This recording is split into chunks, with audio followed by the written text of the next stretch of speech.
لو عاوز تعرف ازاي تتعلم اللغات بشكل سهل وبسيط ومجاني، لو انت بتشتغل، لو انت طالب، لو انت كمان مغترب او مسافر، يبقى الحلقة دي تهم.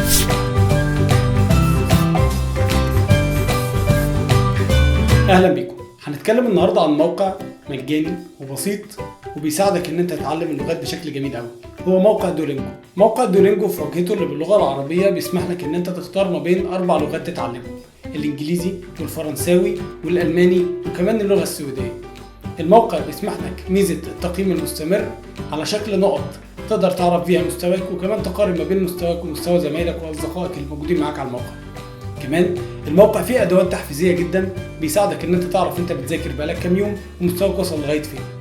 الموقع بيستخدم صور وبيستخدم امكانيات بسيطه جدا بيساعدك ان انت تقدر تسمع بسهوله وكمان تقرا وتكتب اللغه اللي انت عاوز تتعلمها.